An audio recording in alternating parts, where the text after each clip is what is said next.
नमस्कार ओडिशा शुभ सकाळ। आज दिन भितर राज्य तथा देश विदेशर अनेक गुड़े भल भल खबर आछि। आज संपूर्ण खबर गुड़ी को जानिबा पूर्वरु आपण मानकु कहि रखुछि, आपण जदि प्रत्येक दिन लेटेस्ट ओडिया खबर देखिबाकू चाहंती ताले डिस्टेंस कॉर्नर को सब्सक्राइब कर देबे, पाखर थिबा बेल आइकन को मध्य ऑन कर देबे, जा फळे प्रत्येक दिनर खबर गुड़ी को सर्वप्रथम आपण देखि पारे। प्रथम खबर, महंगा हेउछि भुवनेश्वर, कोटिए धरिले राजधानी रे घर, अधिकांश 3-4 BHK। राजधानी भुवनेश्वर स्वप्नर घरटे पाइबा बेस महंगा हो पड़ानी। आउ लक्ष्य किछि हेउनी, पकेट्रे कोटी टंकार अधिक नथिले स्वप्नर घर किणी हेबो नाही। द्रुत अभिवृद्धिशील तृतीय श्रेणीर सहर भावे गणा हेउथिबा भुवनेश्वर कोटी टंकार अधिक मूल्यर घर अधिक बिक्री हेउछि। लाइसेंस फोरास क्रेडाई पक्षरु जारी होइथिबा एक रिपोर्ट अनुसार भुवनेश्वर 1 कोटी टंकारु अधिक मूल्यर घर विपुल संख्यार बिक्री होउछि। सहर में 1891 एभली घर बिक्री होइछि, जार दाम 1/2 कोटी टंका मध्य रहिछि। सेथिरु 1460 घर 3 BHK होइथिबा बेले 431 घर हेउछि 4 BHK। एही दुई वर्गरे अधिक घर बिक्री होउछि। भारतीय रियल इस्टेट व्यवसाय क्षेत्र में श्रेष्ठ प्रदर्शन करुथिबा 60 सहर मध्य भुवनेश्वर नाम रही। रिपोर्ट अनुसार भुवनेश्वर 50 लाख टंकारु 1 कोटी टंका पर्यंत मूल्यर 609 3 BHK फ्लैट बिक्री होइछि। एही दाम रे किंतु गोटिए भी 4 BHK फ्लैट बिक्री होइनी। 4 BHK किणुथिबा ग्राहक माने 1 कोटी टंकारु आरंभ करी 5 कोटी टंका मूल्य पर्यंतर घर को पसंद करुछन्ते। परवर्ती खबर, अग्निकांड रे नाबालक जीवंत दग्ध। राउरकेला सेक्टर 7 थाना अधीन सेक्टर 6 अंचल मंगलवार एक अभावनीय घटना घटी। यही अंचल थिबा टेलीफोन भवन निकट दुर्गा मंडप रे अग्निकांड जोगु जड़े नाबालक जीवंत दग्ध हो जाइछन्ति। मृत नाबालक हेले सेक्टर 6 स्थित विवेकानंद पालीर अजय महाराणा पुओ बादल महाराणा। एने सेक्टर 7 थाना रे एक अपमृत्यु मामला रुजु होइछि। पुलिस मृतदेह जबत करी RGH मर्ग हाउस रे रखिछि। बुधवार व्यवच्छेद कराଯିबा परे एएसआई शिव प्रसाद आईची सूचना दैछन्ति। अग्निकांडर कारण अस्पष्ट रहिछि। मिलिथिबा सूचना अनुसार गत वर्ष दुर्गा पूजा सरिबा परे सेक्टर 6 टेलीफोन भवन निकट दुर्गा मंडप रे ताला पड़िथिला। पूजा मंडप रे किछि काठ सामग्री सेठा रहिथिला एवं पिला माने गळा बाटरे उक्त मंडप को जाई प्रतिदिन खेलंती। मंगलवार पूर्वाह्न बादलक समेत 5 जन शिशु सेठारे खेलुथिबा बेले कोनोसी कारणरू मंडप रे अग्निकांड होइथिला। एही समय 4 जन शिशु सेठारे पळाई आस्तिया बेले बादल जीवन दग्ध हो जाइथिले। परवर्ती खबर, बांग्लादेश रे पुणी विद्रोह आशंका। सेनार जरूरी बैठक सामरिक मुतयन बढ़िला। सेना मुख्यଙ୍କ बयान को नहीं कल्पना जल्पना। भारतर सतर्क नजर। बांग्लादेश रो आंतरिक सरकार जेकोसी मुहूर्त क्षमता शून्य होई पारंते और सेना देशर शासन भार निज हाथ को नेबे बोली एबे सोशल मीडिया रे खबर भाइराल हेबार लागिछि। भारत विरोधी शक्ति एवं इस्लामिक आतंकी गोष्ठी गुड़िक पूरा देश में सक्रिय होइतिबारु सबुठी भय और आतंकर वातावरण लगी रही। परवर्ती खबर, 3 वर्ष कोहल हेब सर्वाधिक बयस सीमा। कनेस्टेबल पदरे नियुक्ति पाई आशायी को बड़ आश्वस्ति मिली। प्रार्थी सर्वाधिक बयस सीमा 3 वर्ष कोहल कराजिबा सहित नियुक्ति प्रक्रिया उपरे रहिथिबा अदालती अंकुश हटाई दी जाइछि।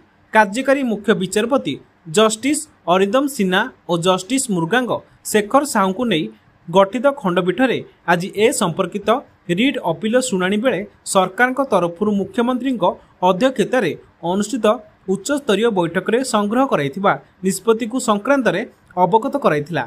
एही पदवी पई प्रार्थी सर्वाधिक बयस सीमा 3 वर्ष कोहल पई एही बैठक रे निष्पत्ति ग्रहण करा जाइछि बोली सरकार तरफ दर्शा जाइछि। सरकार एपरी निष्पत्ति को नहीं मामलार प्रतिपक्ष प्रार्थी सहमति जणाइथिले। यापर सरकार निष्पत्ति को विचार को नहीं हाईकोर्ट प्रार्थी सर्वाधिक बयस सीमा 3 वर्ष कोहल करने को निर्देश देइथिले। जणिकिया खंडपीठ 2024 डिसेम्बर 5 रे राय विरोध में राज्य सरकार 2 जणिया खंडपीठ रे दायर करथिबा रिट अपील को हाईकोर्ट ग्रहण करी एपरी निर्देश प्रदान करिसेंती। परवर्ती खबर, घरे निया लगाई 11 मासर झियो को जाळीदेला बापा। ढेंकानाल जिला बालिमी थाना बारसिंगा ग्राम मुंडा साही रे मंगलवार मध्याह्न प्राय 12:30 समय एक अभावनीय घटना घटी। पारिवारिक अशांति घरे निया लगाई 11 मासर शिशु कन्या को जाली देइछन्ती बापा। पुलिस हत्या मामला को रुजु करी अभियुक्त बापा को गिरफ करी कोर्ट चालाण करिछि।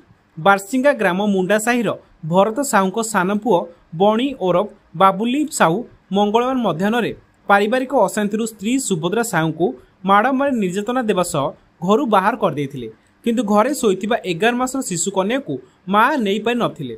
परे बाबुली घरे निया लगाई देइथिले। परवर्ती खबर 2024 रे राज्य में 3054 बलात्कार मामला गृह विभाग श्वेतपत्र जारी। 2024 रे मोट 3054 बलात्कार मामला पंजीकरण होइथिला। सेतिमध्यरु 2986 मामलार सत्यता रही। तन्मध्यरु 1948 मामलार दोषारोप फर्द दाखल सरी। सेहीपरि 2024 रे मोट 17,805 चोरी मामला पंजीकृत होईछि। सेतिमध्यरु 17,471 मामला सत्य। वर्ष शेष सुधा 5,245 मामलार दोषारोप फर्द दाखल सरी। एही सबु घटना लगी 7,178 जन को गिरफ कर जाइछि। राज्य में एही समय मध्य 6,307 ठकेई मामला रुजु होई। सेतिमध्यरु 6,099 मामलार सत्यता रही। यौतुक जनित निर्यातना 2024 रे 4,622 मकदमा मध्यरु 2,865 दोषारोप फर्द दाखल होईछि। परवर्ती खबर वंदे भारत ट्रेन उपरे ढेला माड़ 2टी बगीरे काच भांगी चुरमार। पुणी वंदे भारत एक्सप्रेस उपरे ढेलामाड़ होईछि। वंदे भारत ट्रेन को ढेलामाड़ कले दुर्बृत्त। पूर्वरु मध्य निकटरे वंदे भारत ट्रेन उपरे आक्रमण होइथिला, जेउथिरे ट्रेन काच मध्य भांगी जाइथिला। आउ एबे पुणी थरे वंदे भारत ट्रेन उपरे ढेलामाड़ होइतिबा सूचना मिलिछि। भुवनेश्वर राउरकेला जाउथिबा समय रे ढेलामाड़ होइतिबा कुहा जाउछि। कलुंगा रेल स्टेशन रे 2टी बगी को केही ढेलामाड़ करथिबा सूचना मिलिछि। तेबे एही आक्रमण रे 2टी बगीर काच भांगी चुरमार हो जाइछि। हेले दुर्बृत्तों एही आक्रमण रे काहारी किछि क्षति होई नै। हेले किए एवं काहेकि ढेलामाड़ करिछि तार कौनसी सुराग मिली पारि नहीं। परवर्ती खबर बैंक ग्राहकों को झटका। मे पहिलारु एटीएम रु टंका उठाइबा हेबो महंगा। भारतर बैंक ग्राहक मानकु लागिबाकु जाउछि झटका। आसंता मे पहिलारु एटीएम रु टंका उठाइबा हेबो महंगा। भारतीय रिजर्व बैंक इंटरचेंज फी वृद्धि घोषणा करिछि। आरबीआई निष्पत्ति अनुसार मे 1 रु अन्य बैंक एटीएम रु टंका उठाण पई ग्राहकों को अधिक देय देबाकू पड़िबो। मागणा ट्रांजैक्शन सीमा परे एही शुल्क लागू हेबो। प्रति ट्रांजैक्शन पिछा अतिरिक्त 2 टंका देबाकू पड़िबो। पूर्वरु एही फी 17 टंका रहिथिबा बेले एबे एथिपई बैंक ग्राहकों को 19 टंका देबाकू पड़िबो। सेही भली अन्य बैंक रो एटीएम अण वित्तीय ट्रांजैक्शन जेपरी बैलेंस चेक पई फी को 1 टंका बढ़ा जाइछि। एही फी एबे 7 टंका रे पहुंचिछि। परवर्ती खबर राज्य सरकार को बड़ घोषणा। वरिष्ठ नागरिकों पई मासिक आर्थिक सहायता वृद्धि करने घोषणा करिसेंती राज्य सरकार। यह अधीन 60 रु 69 वर्ष बयसर लोकों पई सहायता राशि 2000 रु 2500 टंका को वृद्धि करा जाइछि। जेतेबेले 70 वर्ष रु अधिक बयसर लोकों को प्रति मासरे 3000 टंका मिलिबो। दिल्ली बजेट उपस्थापना करिबा समय रे मुख्यमंत्री रेखा गुप्ता कहिथिले जे सरकार वरिष्ठ नागरिक मानक पई आर्थिक सहायता योजना को सुदृढ़ करिबा पई प्रतिबद्ध। से कहते 60 रु 69 वर्ष बयसर वरिष्ठ नागरिक मानक पई मासिक सहायता 2500 टंका को वृद्धि कराइछि एवं 70 वर्ष रु अधिक बयसर व्यक्ति माने एबे प्रति मासरे 3000 टंका पाइबे। यह व्यतीत 60 रु 69 वर्ष बयसर अनुसूचित जाति जनजाति एवं संख्यालघु संप्रदायर वरिष्ठ नागरिक मानकु प्रति मासरे अतिरिक्त 500 टंका मिलिबो। मुख्यमंत्री कहते जे एही योजना गुड़िक पई मोट 3227 कोटी टंका व्यय बराद कराଯାଇଛି।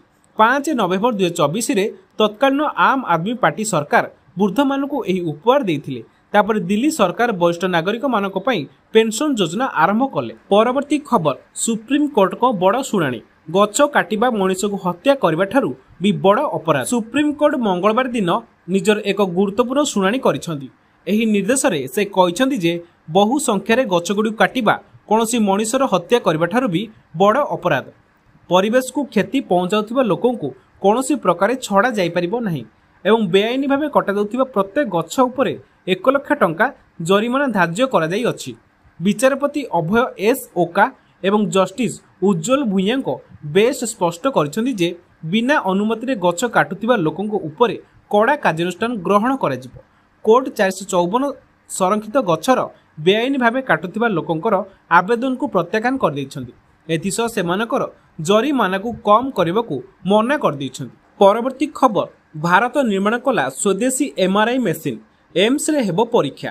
भारत एहार प्रथम स्वदेशी मैग्नेटिक रेजोनेंस इमेजिंग बा एमआरआई मेसिन विकसित करिछि, जहाँ अक्टोबर सुधा नुआदिल्ली एम्स रे परीक्षण ପାଇଁ ସ୍ଥାପନ ହେବାକୁ ଯାଉଛି। ଏହି ପଦକ୍ଷେପ ଚିକିତ୍ସା ଖର୍ଚ୍ଚ ଏବଂ ଆମଦାନୀ ହେଉଥିବା ଚିକିତ୍ସା ଉପକରଣ ଉପରେ ନିର୍ଭରଶୀଳତା ହ୍ରାସ କରିବା ଲକ୍ଷ୍ୟ ରଖିଛି। କାରଣ ଏହି ମେସିନ୍ ନିର୍ମାଣ କରିବା ପାଇଁ ବର୍ତ୍ତମାନ 80 ରୁ 85% ଉପକରଣ ଆମଦାନୀ କରାଯାଇଛି।